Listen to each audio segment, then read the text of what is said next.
Ok, on va résumer en quelques mots le Tanya de Shabbat.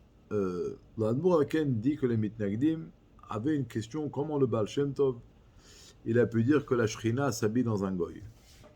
Alors l'Admour Aken explique comme ça. On ne peut pas dire que le problème des Mitnagdim, ceux qui s'opposent à la Chassidoute, c'est qu'ils ont une question. Le fait de dire que la Shrina peut s'habiller dans une clipa spirituelle, ça ne dérangerait pas. Mais dire que la clipa s'habille dans un corps matériel d'un goy, ça c'est dérangeant. Pourquoi on ne peut pas dire que c'est leur argument? Parce qu'il n'y a pas plus matériel que la terre. D'accord, la terre.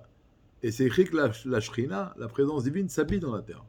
Donc si la shrina peut s'habiller dans la terre, qui est complètement matérielle, elle peut également s'habiller dans le corps d'un goy.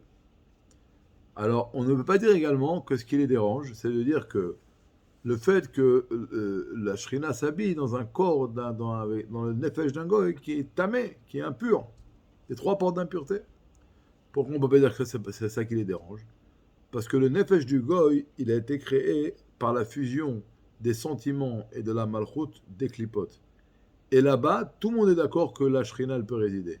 Donc si la shrina, elle peut résider dans la source, qui est les sentiments et la malchoute de la clipa, elle peut également résider dans le nefesh du goy, dans l'âme du goy, qui découle de cette union.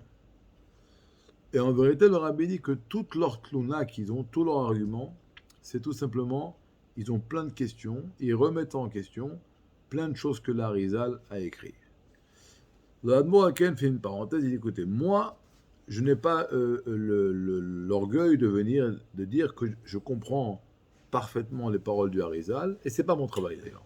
Je suis pas venu dans le monde pour ça. Mon travail à moi, c'est d'expliquer les paroles du Baal Shem Tov, de ses élèves, d'après la Kabbalah du Harizal. Après, il rajoute, il dit, regarde, le fait que Dieu se trouve partout, également dans le Goy, ça c'est pas le Kabbalah. C'est le sens simple d'un verset dans lequel Dieu est dit, les cieux et la terre, je remplis.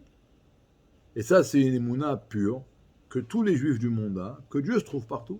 Alors venir maintenant remettre en question des choses qui sont la foi pure de tous les juifs du monde, ça serait un peu bizarre. L'Admon Aken dit, regardez, vous avez bien vu que quand vous avez des questions, je suis capable on peut résoudre les problèmes. Donc, le rabbi, il leur dit, vous savez, je ne peux pas maintenant dans une lettre répondre à toutes vos questions. Et vous expliquer tous les sujets de la shrina, c'est pas possible. C'est trop dur, c'est un trop grand travail. Ce que je peux faire, c'est un dialogue frontal, face à face. Donc, il leur dit, venez, envoyez-moi un envoyé, je vais m'asseoir avec lui, je vais tout lui expliquer. Bezrat Hashem, on continuera après Shabbat.